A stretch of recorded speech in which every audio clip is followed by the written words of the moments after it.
Welcome back नाजरीन। दूसरी तरफ नाजरीन हम देखते हैं कि आज पाकिस्तान की कैपिटल इस्लामाबाद में सिक्योरिटी डायलॉग्स के हवाले से एक कॉन्फ्रेंस होती है, जिसमें आर्मी चीफ खिताब करते हुए कहते हैं कि नेशनल सिक्योरिटी डायलॉग वक्त की अहम ज़रूरत है और आज दुनिया को मुख्तलिफ तर्ज की दहशत गर्दी का सामना है और मौजूदा हालात में पाकिस्तान को कई चैलेंजेस का सामना है। इन चैलेंजेस से नबरदाजमा होने के लिए हिम्मत जहद हिकमत अमली अपनाने की ज़रूरत है। साथ ही खत्ते में सिक्योरिटी के खतरात के बावजूद दिफा के ऊपर हम कम खर्च कर रहा है पाकिस्तान, और इसके अलावा भी बहुत सारी बातें होती हैं। इस हवाले से बात करेंगे। हमें ज्वाइन कर रहे हैं ब्रिगेडियर रिटायर्ड टीपू सुल्तान साहब हैं, दिफाई तज्जियाकार हैं। आपको खुशामदीद कहूंगी, वेलकम कहूंगी। Thank you so very much retired Tipu Sultan साहब for joining us. Thank you जी। ब्रिगेडियर साहब, ये बताइएगा, हम जैसे कि देख रहे हैं कि आज बड़ा अहम ये सिक्योरिटी डायलॉग था, जिसमें पाकिस्तान इसकी मेज़बानी कर रहा था और पाकिस्तान को पहले भी ये एजाज़ रहा है कि वो बहुत सारे मामलात में इस तरह के, जहां दिफा से मुतालिक और सिक्योरिटी से मुतालिक पूरी दुनिया में इस तरह के जो डायलॉग्स और सेमिनार्स होते हैं उनके हवाले से मेज़बान रहा है और हमेशा से कोशिश रही है पाकिस्तान की कि वो हर तरफ जो है वो अपने जो ताल्लुकात और मामलात हैं उनको बेहतर बनाए। आज ये बड़ा अहम मामला था, आप इसको किस तरह से देखते हैं? और जैसे कि आर्मी चीफ ने आज कहा है कि हमारे हमसाए को मसला कश्मीर हल करना होगा। हम देख रहे हैं कि कई सालों से ये मसला कश्मीर का जो कि हल नहीं होता और हिंदुस्तान बार बार जो है वो अपनी नेगेटिव पॉलिसीज़ अगर कहें या इसको जिस तरह भी देखा जाए तो उसकी वजह से हमेशा ही इस मामले पर डायलॉग करने के बजाय एक जारहाना पॉलिसी इख्तियार किए हुए है, जो कि काफ़ी सालों से हमारे सामने है। जी जी देखिए, मैं आपको चंद चीजें पहले समझाऊंगा कि आउटसेट। जी एक तो ये बात है कि पाकिस्तान दुनिया खित्ते में एक ऐसा मुल्क है जनूबी एशिया में जिसके हालात जो है वो ऐसे हैं जैसे किसी और खित्ते में किसी और मुल्क के नहीं है। हमें दोनों तरफ से खतरा है, अफगानिस्तान की तरफ से भी, हिंदुस्तान की तरफ से भी। जी और हमें एक एक एक वीक इकोनॉमी है, हमारी फोर्स को स्ट्रांग रहना है। इसलिए हमारा जो डिफेंस इंडस्ट्रियल कॉम्प्लेक्स है उसको सलूट करना चाहिए और अफवाज पाकिस्तान को सलूट करना चाहिए और लोगों को सलूट करना चाहिए जिन्होंने इस फौज को इज्जत दी हुई है और इसको मेंटेन किया हुआ है। और फौज के जो इदारे हैं, या इंटेलिजेंस के इदारे हैं, या एयरपोर्ट्स है, हमारी नेवी है, ये अल्हम्दुलिल्लाह अपना सामने नहीं रखते। और जितनी जंग हुई है दहशत गर्दी की, अगर कोई मुल्क सक्सेसफुली उसको जीता है तो वो पाकिस्तान है। इवन अमेरिका भी जो है वो नाकाम हुआ है जो है मशरक़ वस्ता में और जनूबी एशिया में, अफगानिस्तान में। अब दूसरी बात मैं आपको ये समझाऊं कि पाकिस्तान के अंदर अनफॉर्चुनेटली जो जो सियासत का बहाव है उसको उसको ये समझ नहीं आती है कि जो पाकिस्तान के मुक़्तदर इदारे या इंस्टीट्यूशन हैं जिनके अंदर लोग सोचने वाले बैठे हुए हैं, एनालिसिस करने वाले बैठे हुए हैं, जिनको थ्रेट परसेप्शन की समझ है, जिनको नेशनल पॉलिसी की समझ है, जिनके सिक्योरिटी पैराडाइम की समझ है, उनकी इनपुट जो है हुकूमत के लिए और फॉरेन पॉलिसी बनाने के लिए नागुज़ीर है। जी कोई भी ऐसा मुल्क including America, UK, Russia, China, even India अपने अपने इदारों के इनपुट के बगैर नहीं चल सकता। ये मुल्क जो है सबने मिल के चलाना होता है। इसमें कोई अना की जरूरत नहीं है कि फौज ये पॉलिसी बना रही है, फौज वो पॉलिसी। फौज तो इंस्टीट्यूशन जो है वो एडवाइजरी कैपेसिटी में होते हैं और हुकूमत वक्त इस चीज का उसको शुक्रगुजार होना चाहिए कि उनके पास इन इंस्टीट्यूशन की जो है ना वो इनपुट आए। राइट जब तक वो इनपुट नहीं आएंगे, आप अपने आप को इक्विप नहीं करेंगे, तैयार नहीं करेंगे इम्पोर्टेंट स्ट्रेटेजिक डिसीजन लेने के लिए, तो आप ये बैठे बैठे तो ये काम कर नहीं सकते ना। आपको हर एंगल में हर एनवायरनमेंट को जज करना होता है, उसको देखना होता है और आगे चलना होता है। अब किसी भी मुल्क की पॉलिसी बनाने के लिए एक दरख्त है, उसका नाम है नेशनल पॉलिसी। उस नेशनल पॉलिसी से आपकी सारी स्ट्रेटजी निकलती है।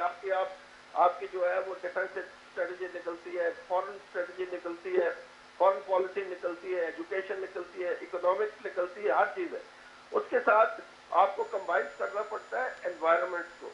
एनवायरनमेंट में हर चीज आ जाती है। आपका थ्रेट क्या है, आपकी इकोनॉमी कैसी है, आपका मौसम कैसा है, आपका इलाका कैसा है, आपको समुद्री थ्रेट है, आपको हवाई थ्रेट है, आपको जमीनी थ्रेट है, आपको क्या है। तो ये सारी चीजें चलाने के लिए जनाब वाला आपको एक सिक्योरिटी पैराडाइम की इनपुट की जरूरत है। और नेशनल सिक्योरिटी डायलॉग इस 70 साल जिंदगी में पहले से फॉर्मलाइज होना चाहिए था। जी। अब लेकिन इसमें बहादुरी ये है हमारे पास कि हमारी जो प्रीमियर इंटेलिजेंस एजेंसी है आईएसआई, उसका एक पूरे का पूरा विंग है जो इसको देखता है, सिक्योरिटी पैराडाइम को देखता है और अपनी इनपुट वो देता है हुकूमत वक्त को। और हुकूमत वक्त कई दफा तो हमारे लीडर को ऐसे होते हैं कि जी आप हर जगह इसका टांग अड़ाते हैं, उन नाबल्द होते हैं, उनको समझ नहीं होती है और वो पाकिस्तान की नेशनल पॉलिसी और फॉरेन पॉलिसी को बर्बाद करके चले जाते हैं और फिर बाहर जाकर बैठ जाते हैं अपनी करप्शन की वजह से और कुछ कर भी नहीं सकते।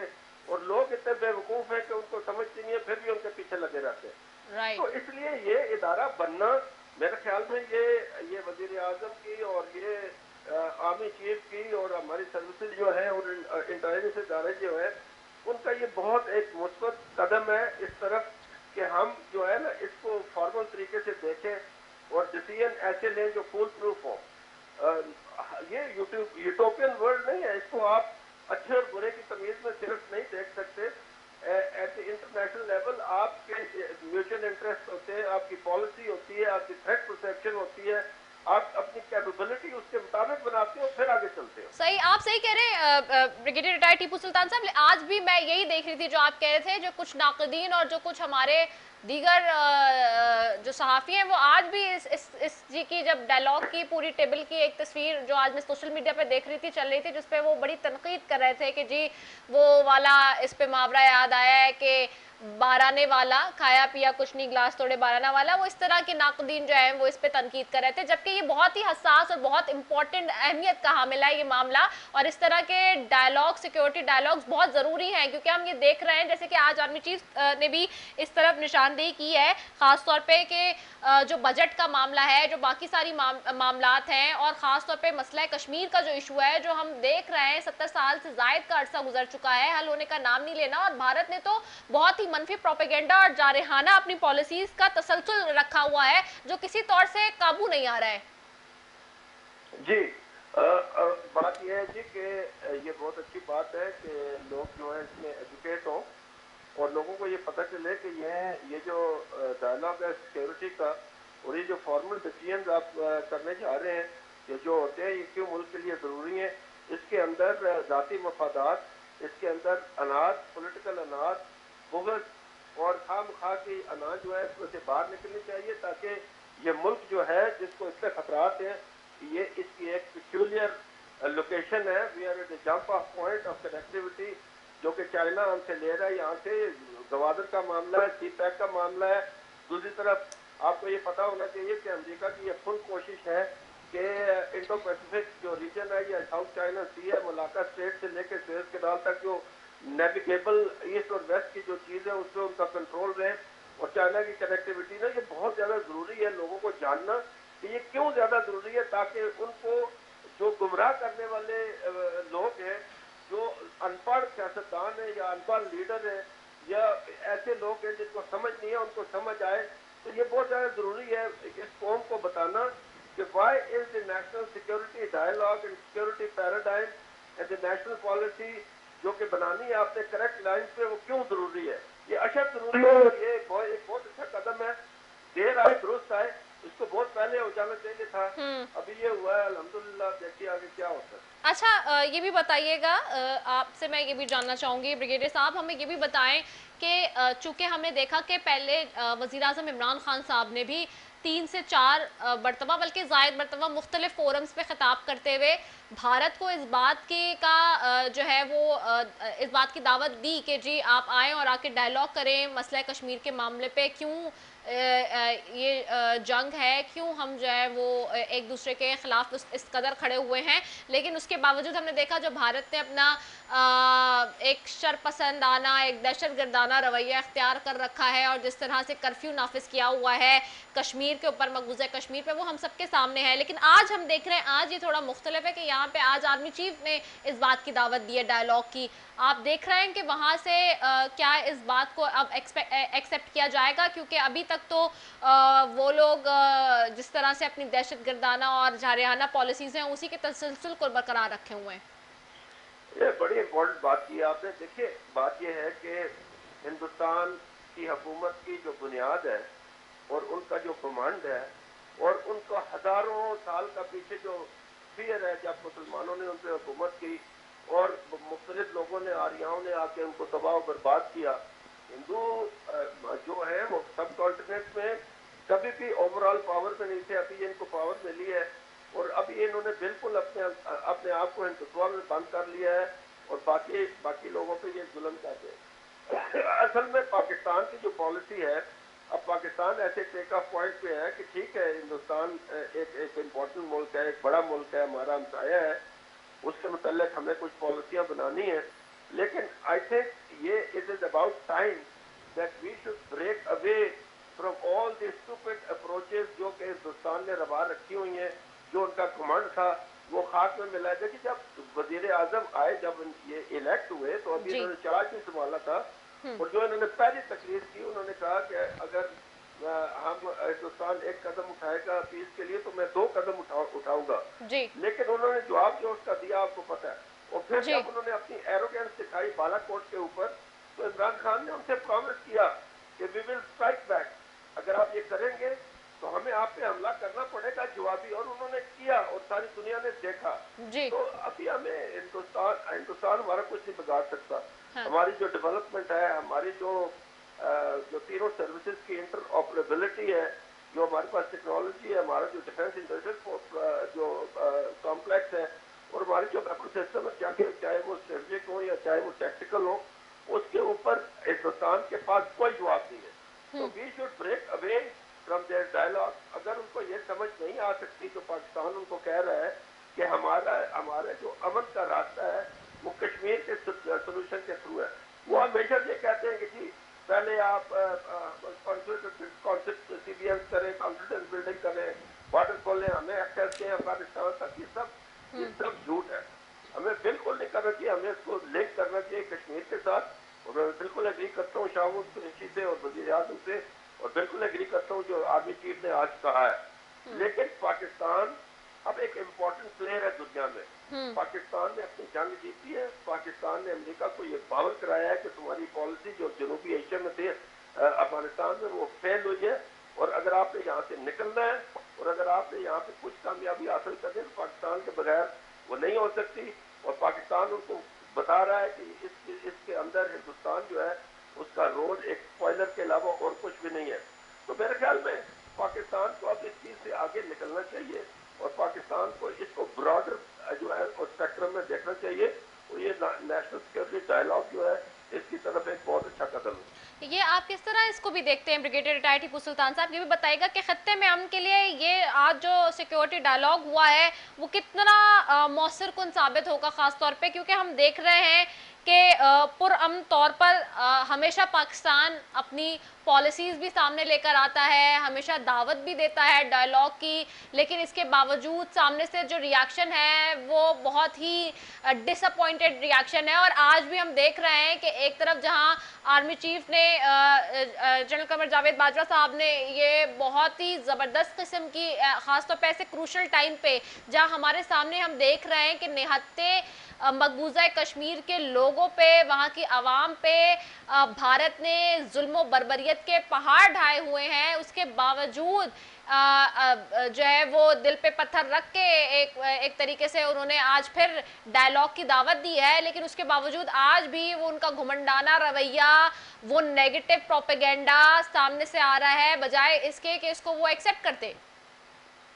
देखिए, मैं हिंदू फाशिस्ट हुकूमत के होते हुए न्यू दिल्ली में और उनके जो मेजर ड्राइवर है अजीत डोवल है या अमित शाह है, ये लोग जो है या उनका जो वजीर आजम है, उसके होते हुए मैं ये देख नहीं रहा कि उनकी तरफ से कोई पॉजिटिव स्टेप आएगा।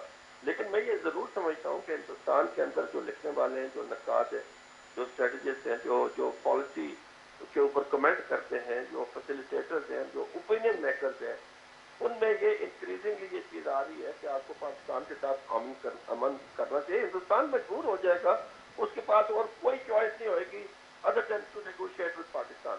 लेकिन अब पाकिस्तान को ये चाहिए कि ये जरूर समझे कि हिंदुस्तान को जब भी कोई मसला बड़ा होता है तो वो पाकिस्तान के अंदर एक धोखाधड़ी और एक लुमड़ी वाला जो है ना वो किरदार अदा करता है और टाइम गेन करता है और फिर करता कुछ और है। जैसे कि नेहरू ने कहा कि जी हम प्लेबिसाइड करा देंगे, यूएनओ के पास गए, सीज फायर करा लो। Right. Pakistan walked into that trap and then Pakistan को लेंगे लेंगे ये सारी उम्मीदें जो है वो शेख अब्दुल्ला के उस ऊपर रखी हुई थी। और शेर कश्मीर शेख उसी नहीं हमारे पीठ में छुरा घोंपा है। अब ये उसकी आगे औलाद जो है वो कश्मीर में इस्तेमाल हो रही है और इससे बहुत सारी बातें निकलती हैं आगे।